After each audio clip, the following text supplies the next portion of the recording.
नमस्कार, Swaraj Marathi news channel मध्ये आपलं स्वागत आहे. पाहूयात आजच्या टॉप 10 घडामोडी. 5 जुलै रोजी विजयी मेळावा होणार, पण कुठल्याही पक्षाचा नसेल. मनसे अध्यक्ष राज ठाकरेंकडून स्पष्ट. मोर्चाच्या तयारीबाबत संजय राऊतांची चर्चा झाल्याची माहिती. GR रद्द केला नसता तर भाजप आणि शिंदे गटातील नेते मोर्चात घेणार होते. उद्धव ठाकरेंचा मोठा दावा. एक नंबरचा पक्ष सांगणारी कमळी कोणत्या शाळेत शिकली असं म्हणत भाजपला डिवचला.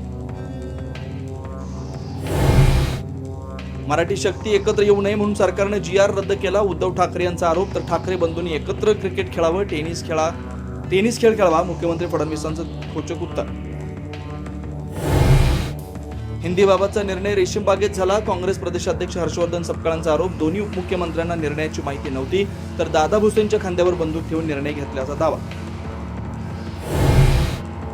आगामी निवडणुकांसाठी शिवसेनेचे सर्वाधिकार एकनाथ शिंदेंकडे. शिंदेंचे पुन्हा मुख्य नेतेपदी निवड.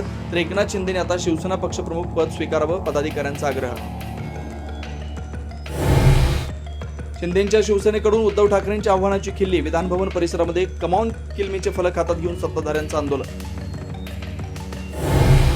कोल्हापूरच्या संजय पवारांना उदय सामंतांकडून शिंदेंच्या शिवसेनेत येण्याची ऑफर. संजय पवारांकडून उपनेते पदाचा राजीनामा. रविकिरण इंगवलींना जिल्हाप्रमुख पद दिल्यामुळे स्थानिकांमध्ये नाराजी. रवींद्र चव्हाणांकडून भाजपच्या प्रदेशाध्यक्ष पदासाठी अर्ज दाखल. शहांची बिनविरोध निवड होणार हे निश्चित. उद्या औपचारिक घोषणा. अमरावतीत रवी राणा यांच्या युवा स्वाभिमान पक्षाच्या कार्यकर्त्यांनी जिल्हा कृषी अधीक्षकांच्या अंगावर फेकले कपाशीचे बियाणे. अनेक दुकानदारांनी शेतकऱ्यांना बोगस बियाणे विकल्याचा आरोप.